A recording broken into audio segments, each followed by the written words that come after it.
Well, today is the 1st of July 2024, so I thought it might be appropriate to do one of these collective readings to see where we find ourselves and where we might be going. I picked up this old paperback of Michael Bentine's A Door Marked Summer. Now, I was thinking one of Britain's most loved comedians. But you have to wonder, is he one of those people who, if you were below 60 or even 70 years old, would you ever have heard of him?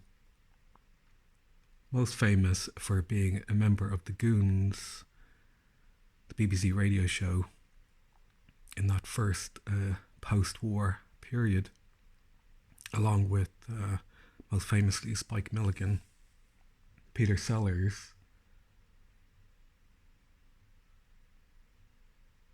and Harry Seacombe. So Mr. Bentine is remembered as a comedian, but this book is like a memoir that includes some of his strangest sort of paranormal and spooky experiences. And when you think of Bentine, you think of spooky in two ways. One is like ghouls and ghosts, and the other is what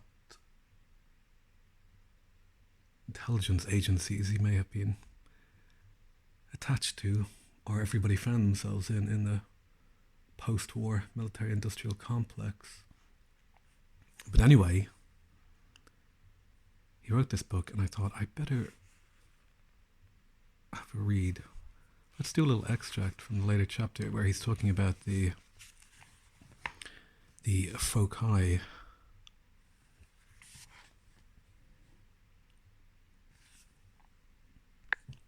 Let's see what his guidance is in exploring subtle energies that surround us. In the last few years, I have attempted to assess the small amount of knowledge that I have gained by personal experience of paranormal research.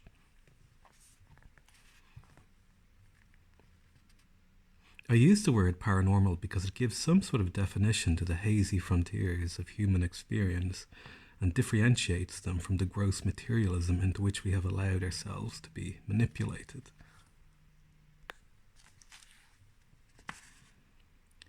The great monolithic capitalist states, or the vast monopolies of corporate industrial giants, would be happiest if man didn't think at all, apart from the technology or skills required to further their relentless pursuit of power.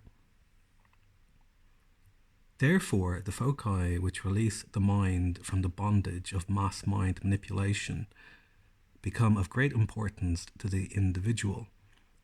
All of them are paths to samadhi, the state of awareness of the overmind and the essence of man. Through that state of open-mindedness is the contact with all nature and all consciousness. An overstatement? I don't think so, because from personal experience, utilizing a number of different foci, I have been able to experience that extraordinary and rewarding contact on many occasions. During these moments of rapport, it has become obvious to me that such an opening must only be of short duration, certainly at first experience, and should only be sought when the pressures of the material world become insufferable. One could liken the intensest of these contacts to sexual orgasm, and to attempt to prolong the experience by the use of drugs is far more dangerous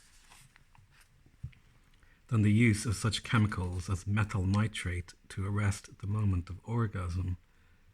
Anyone who doubts the perils of the misuse of hallucinogenic drugs and other methods of inducing states of altered consciousness should visit a terminal addiction ward.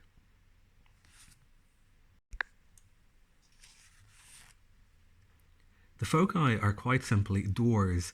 Some practicing magicians call them portals. Through them it is possible to experience contacts which can be variously described as the universal overmind, collective unconscious, astral plane, astral light, akashic record, and many other definitions of the indefinable.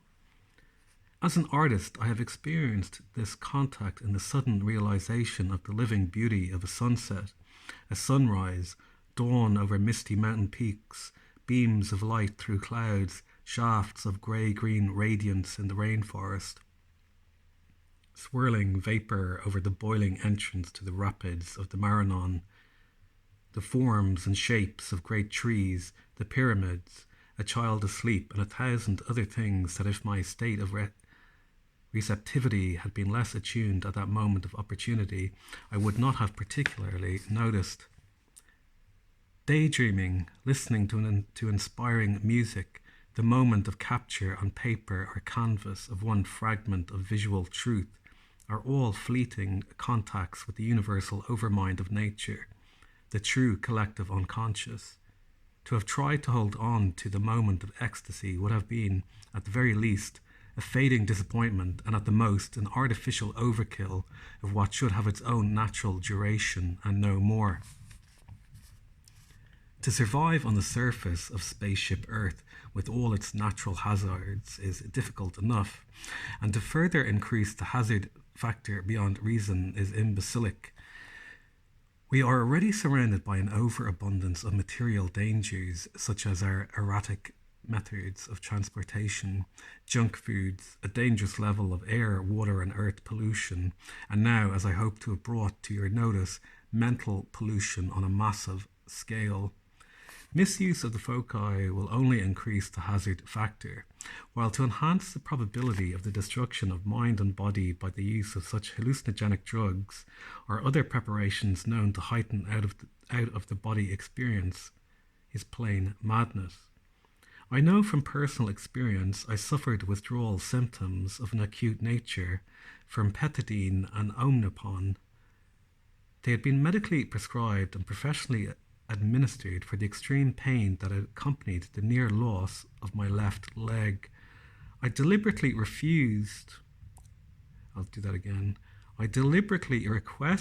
a total withdrawal from these drugs as opposed to a tailing off, as I wished to experience something about which I had warned young people but had never experienced myself. I would not attempt to repeat the appalling 48 hours which I then went through, and I understand from specialists in these fields that I suffered the effects of only a comparatively minor withdrawal, compared to those experienced by an addicted person. Since then, only when pain is so acute as to be nearly unbearable will I take an analgesic, nor will I use either sleeping pills or tranquilizers unless I have no alternative. Being a sensitive by chance and training, I am more sensible to pain than is usual because of my heightened sensitivity. I can fully understand those unfortunate people who through pain have become addicted to soporific or analgesic drugs, but I can find little sympathy for those who, despite warnings, have caused their own addiction in the pursuit of enhanced sensations of pleasure. The pseudo-mystical experience of self-hallucination can be quite easily achieved and is completely different and alien to an actual contact with the overmind, and through that channel with the infinitely wider reach of the universal collective unconscious. You can, after all, go on a simple and safely enjoyable trip with music alone. Light, shape, form, etc. can also induce a light entrainment of the mind, and each experience should add to your accumulation of knowledge and awareness of the need for control. Daydreaming, light entertainment, and simple relaxation techniques are of course highly beneficial if carried out sensibly. They are excellent ways to renew the drained energies of the body and mind, but even these can have dangers, the most obvious being that of an unconscious mind entrainment while driving a car, flying an airplane, or being involved in any other similar, highly concentrated activity which demands quick and skilled reactions. Self-evident. One would have thought so, but the numbers of accidents induced by the mixture of concentrated physical activity and uncontrolled mental release are amazingly high. The appalling figures for motorcycle accidents where speed and emotional stimulation combine so readily are an indication of this sort of simple entrainment, where pillion riders are involved in the natural excitement of two young people in close proximity, responding to the stimulus of riding a fast-moving machine, can easily affect judgment and reaction time.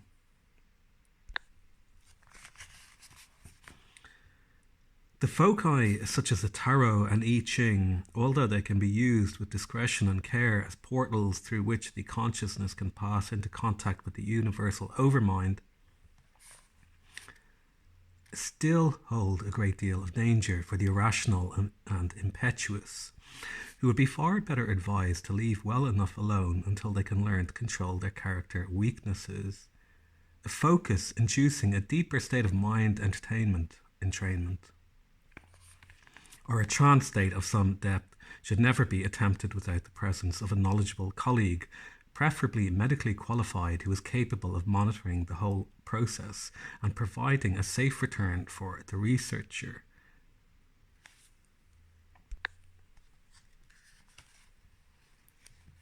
There are a number of books on the tarot, of which the most coherent classical work is that of A.E. Waite, an accomplished scholar and magician and a one-time member of the Golden Dawn.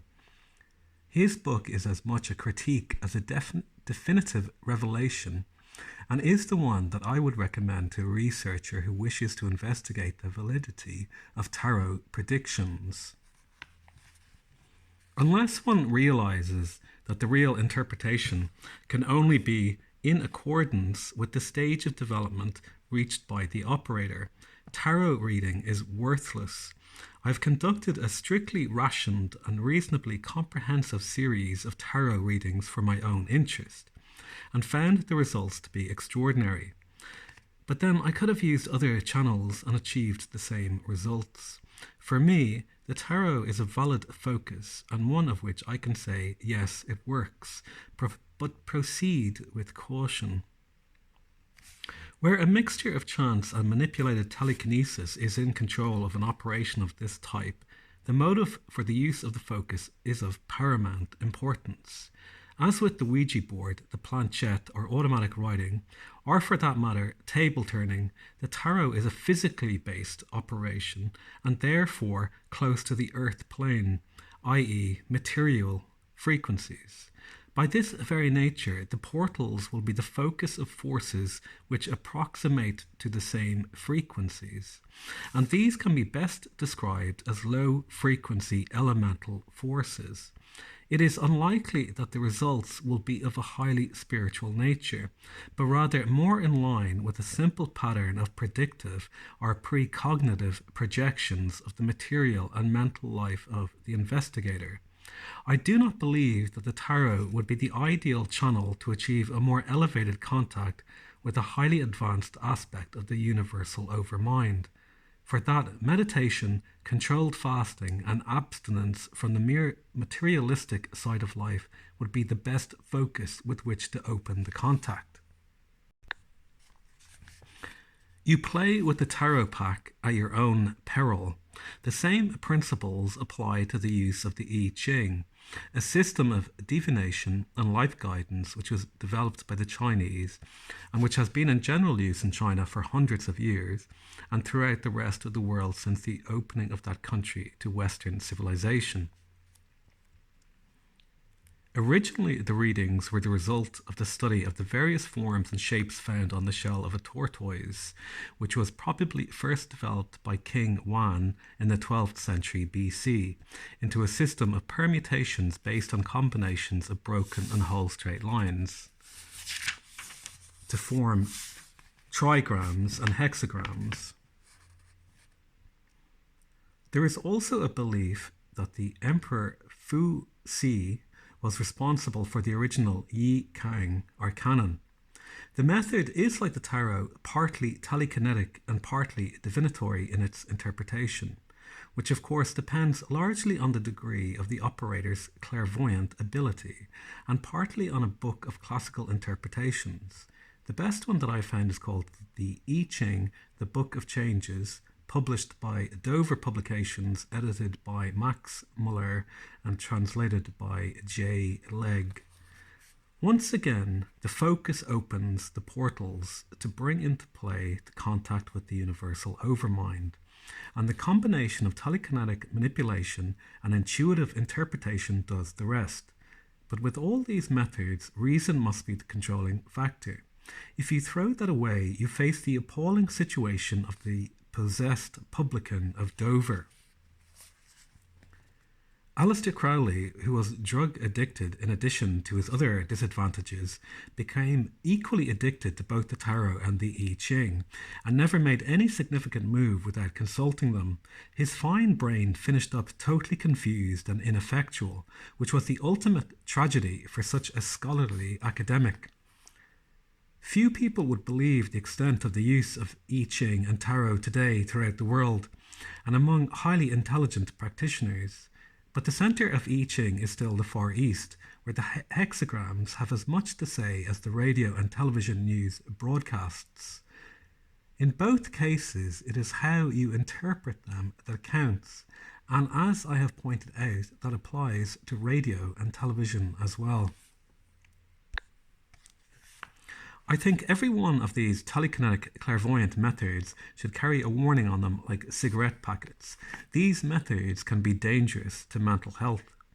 Reading the tea leaves, the interpretation of shapes in sand, reading symbols into the moving shapes of clouds, or the leaping flames of a fire, the lines of the hand, random words taken from the pages of a book, and many other methods of focusing the contact with the universal overmind are all valid if the operator is well developed in clairvoyance or psychometry.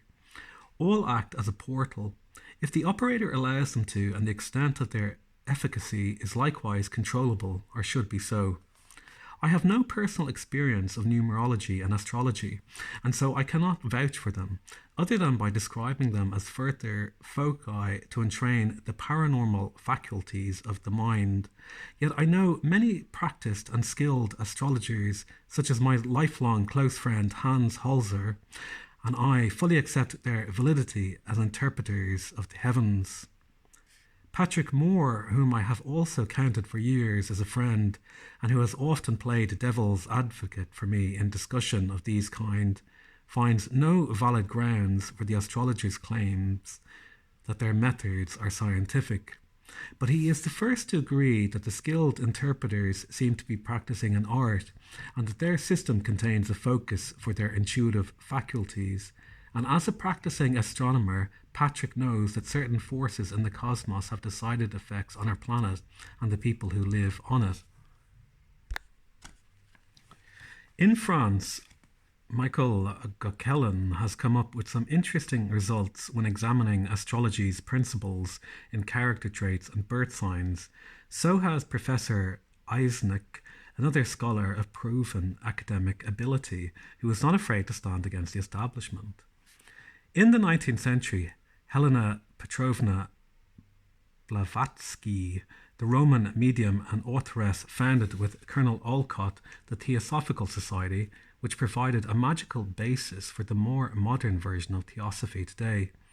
My father often spoke of her life and considered her to have been a genuine psychic and a remarkable woman, driven involuntarily to the practice of or involvement with some fraudulent aspects of her work as a medium. A splendid book by Simmons, the biographer of Aleister Crowley, gives a fair picture of this extraordinarily gifted woman, and though as a boy I met a number of elderly people who had known her in their youth, I never remember anything of a disparaging nature being said of her. She undoubtedly, as her disciples told me, employed a number of foci and had genuine clairvoyance of a highly developed order. She also used the tarot and I Ching. Sadly, financial worries and the breakdown of her health robbed her of a large proportion of her abilities before her death in 1891. And 100 years later, Michael Bentine was on his deathbed living in America and was visited by that other great beast, Prince Charles. Funny old world, isn't it?